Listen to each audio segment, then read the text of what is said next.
House of Representatives, Congressman, hopefully, Randy Bryce from the great state of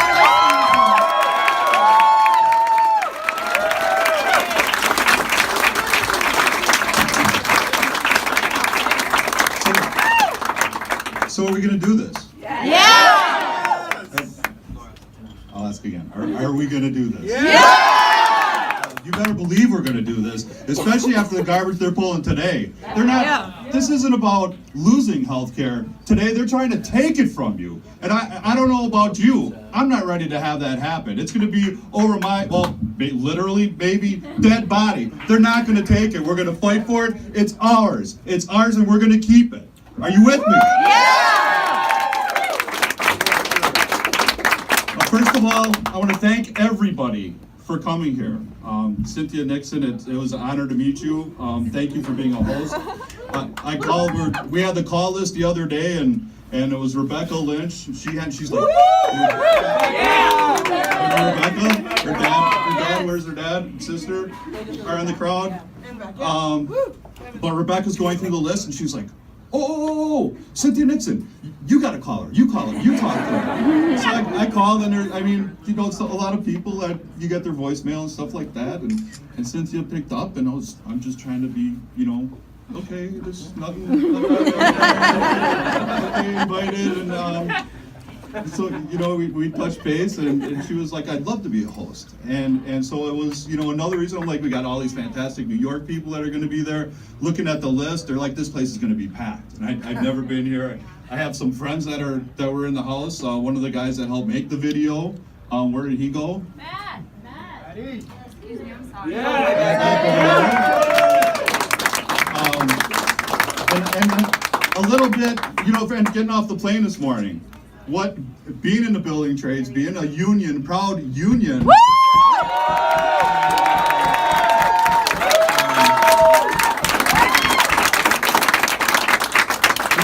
Coming to the place where the Working Families Party was born, and that meant a lot to me. Just knowing that there's going to be a lot of working families people here, because Working Families Party has recently come over to Wisconsin and done just some amazing things.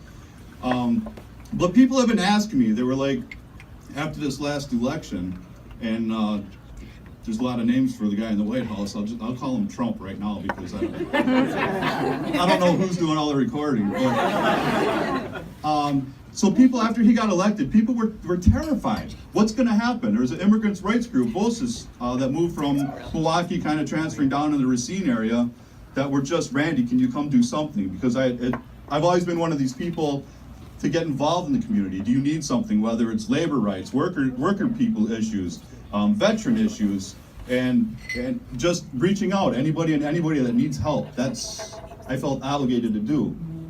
So VOSIS, the Immigrants' Rights Group, reached out to me. They were like, can you come to a community meeting that we're having? And it was even labeled an emergency meeting. So I went to it, and just hearing young adults, some still in high school, getting up on a microphone and saying, I'm undocumented and I'm unafraid. And I'm thinking, I do some stuff that people would call a little sketchy as far as ironwork goes, right? Right? Maybe a little bit.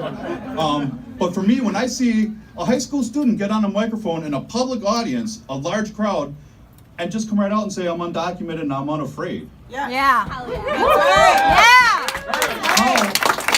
How can you not be affected by that? How can you not know that you're right where you belong? To tell that young lady, whatever it takes, I'm going to make sure you and your family don't get broken up. Because that's not what America is.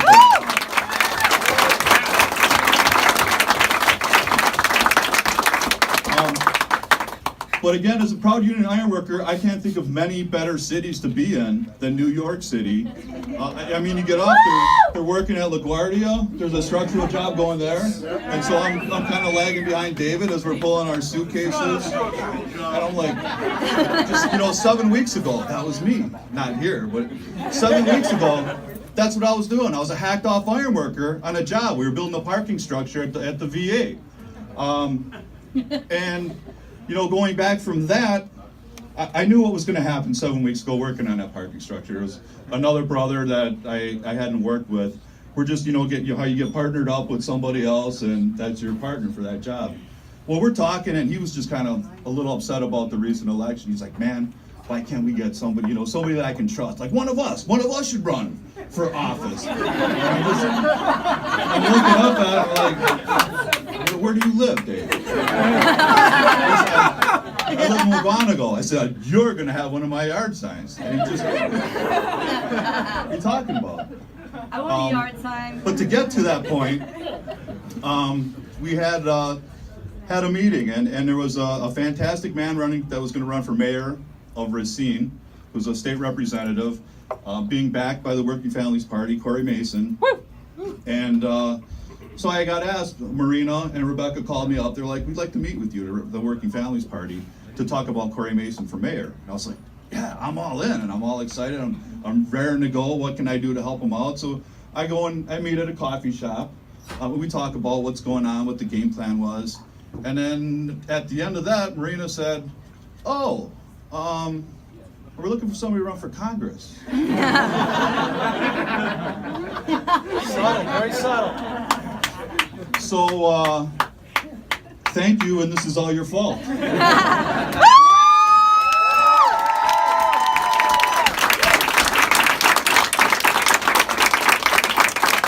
But it really is humbling just to have this explosion of support from around the country, to get letters from older ladies. I'm 85 years old. I'm on a fixed income. I wish I could give you more, but you got to get this son of a out of there. You got to do something. I mean, this urgency, and it's a $5 bill. That's what energizes me. That's what charges my batteries up. And it's, people sending just thank you cards. No money, just thank you. And that tells me that, when I'm at home and I tend to get a little upset, a little depressed about all the attacks, because if you're not aware of what's going on in Wisconsin, it's horrible. It's horrible as far as working people issues go. And I've been just so happy to have the opportunity to get in their face, to get in the Republicans' face, these people that are trying to get us down until we all have dirt floors in our house. And literally, I'm convinced that's what they want. Yep. So I've had enough, and people, Marina knows, Marina's seen what I've done, what I've been involved with. So when she asked me, on behalf, you're the kind of person we want a working person.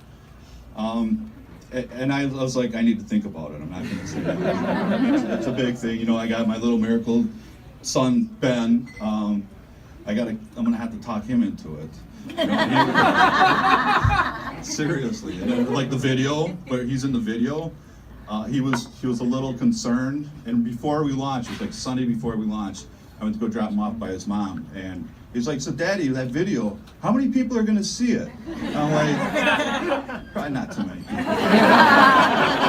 Don't worry about it. So I went to go pick him up the Monday after we launched from his mom.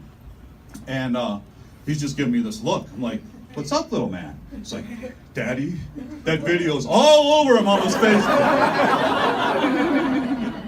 Yeah, I took a little bit, some ice cream and stuff. He was fine with it. My son's been on probably more picket lines than 80% of the guys in our local union, too.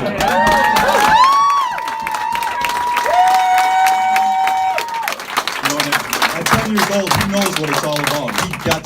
He gets it. And so after that, decided, I was like, well, I'm going to do it. We'll do it. And just seeing the support, it knows, it makes me know and appreciate something that is just so much bigger than me. It's very surreal at times. But there's no doubt in my mind that this is something that's going to happen. That we're going to get rid of this guy, Wall Street Paul.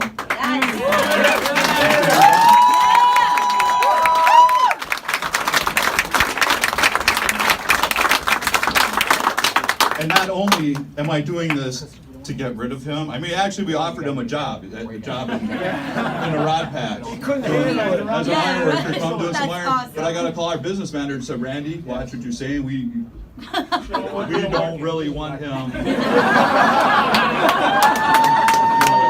We yeah, we're very pro-union. We'll bring anybody in and we'll train them. There's some concerns about him actually being able to do some kind of work.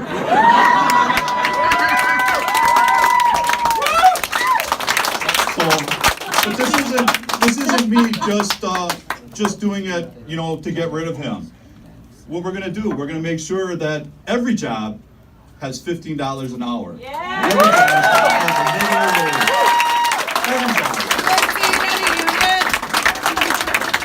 you know, and we're also going to turn the tables because this is an historic time going on right now where they're taking away health care in order to benefit the richest people who already have everything. Every possible thing they could possibly want, they have.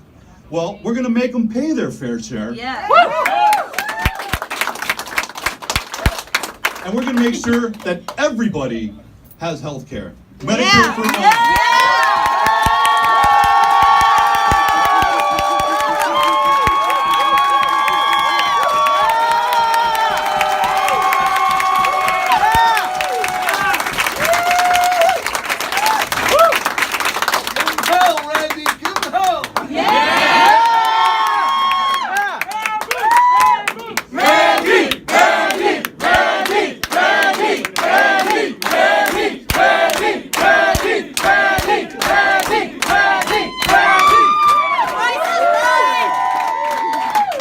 Sir.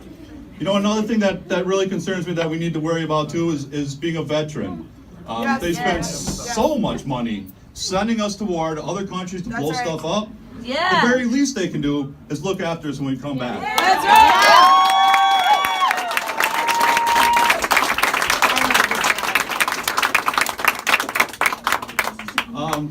I'm just going to close here because I feel like I go on and, you know, like everybody, I have all these new fantastic, amazing best friends. I completely follow that. You're only a stranger once. You're great. You're coming back, though. You're going to come back, aren't you? I'll be coming back. Yeah.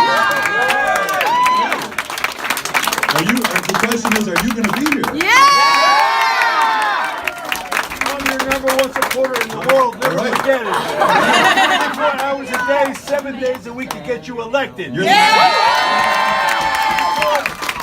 he's a great man.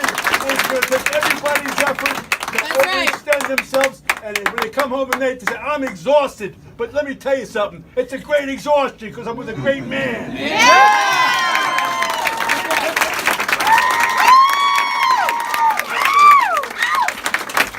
Speaking of which, I'm proud that being a proud union iron worker has taught me that a good sweat really does cleanse your soul. And I'm looking forward to doing that, to taking it to Paul Ryan. Yes.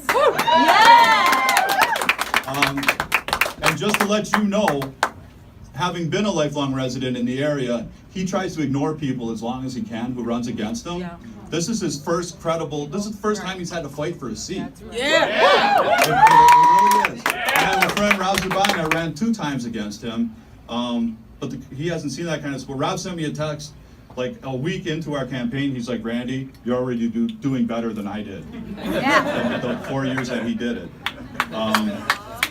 So I mean, that meant a lot to me. But Paul Ryan was within 12 days, he came out, not just him, he has a campaign spokesperson, which that let us know that he has a campaign.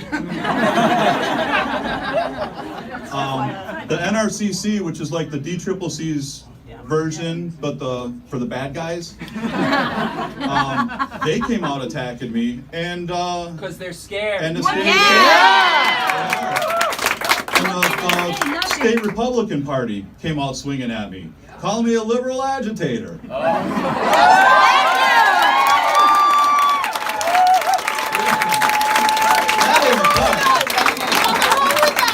That's not a cut. That's a badge of honor. That might get tattooed someplace on my body.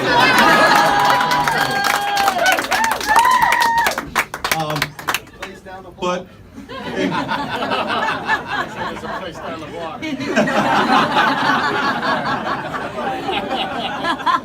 But I want to close by sincerely thanking everybody for being here.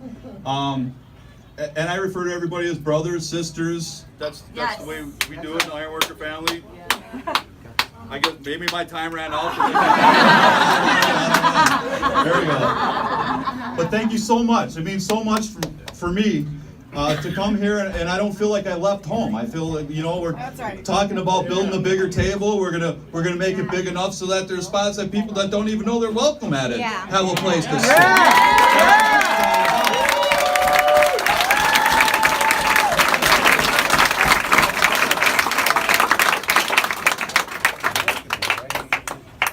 But we definitely will be back.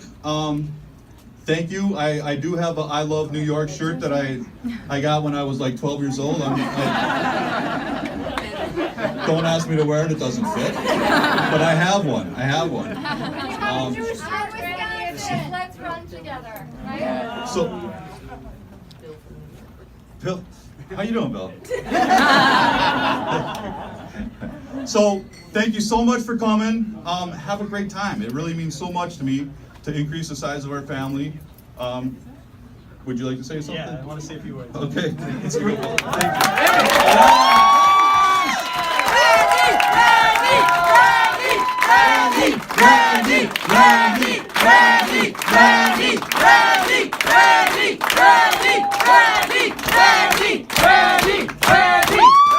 All right, everybody, so here's what's going to happen. I'm going to say a few words, and I'm going to introduce Progressive Champion Scott Stringer, who's here, the City Comptroller.